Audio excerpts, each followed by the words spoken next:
Tower B angle 7877 at runway 27 ready for takeoff IFR to Chennai. B angle 7877 cleared for takeoff runway 27. Hello, and welcome to the channel. Today I want to talk about peripherals for flight simulation. The question is, what can you get out of your flight experience by having the right tools at your hand? First, let me tell you about my setup. When I started with flight simulations, I used the Logitech G SciTech Pro flight yoke system. It comes with a flight yoke and a throttle quadrant. It's pretty reasonably priced, and back then, I thought it was a good deal for beginners. Looking back today, I wouldn't recommend this anymore. Here is why.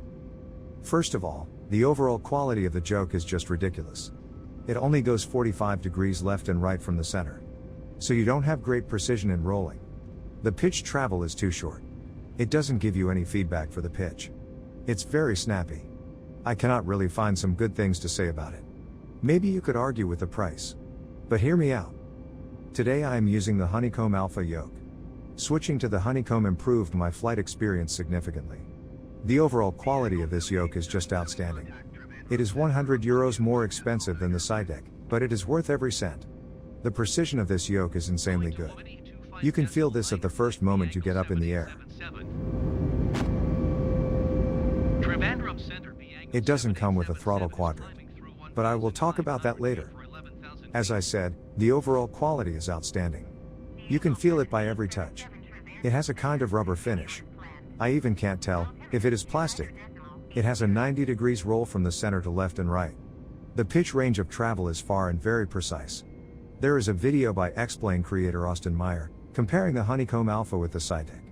I will leave a link in the description, so you can check it out.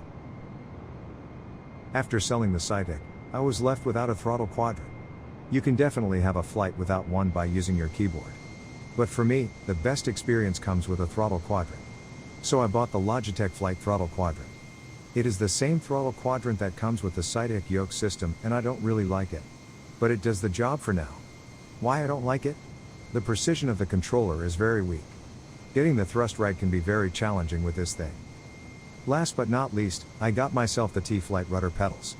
The overall quality of these pedals don't meet my expectations, but just like the throttle quadrant, it does the job for now.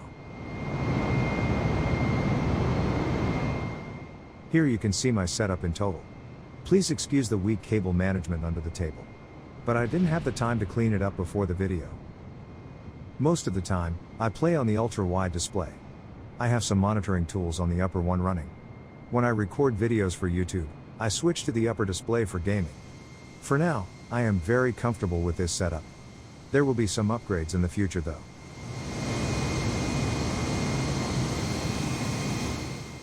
The next big upgrade, I can't barely wait for, is the Honeycomb Bravo throttle quadrant.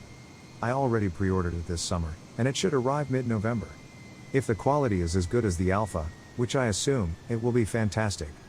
Let me know in the comments if you would like a review of the Bravo. So, let's round up this video then. There are many peripherals you can use to have fun with your flight simulator. If you like to, and have the money for it, you can even rebuild a whole 737 cockpit. Just like Bernard shows on his channel. I totally love this kind of commitment to flight simming.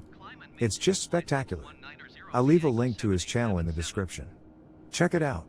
It's amazing. There are just some things to consider before buying expensive stuff for your flight simulator.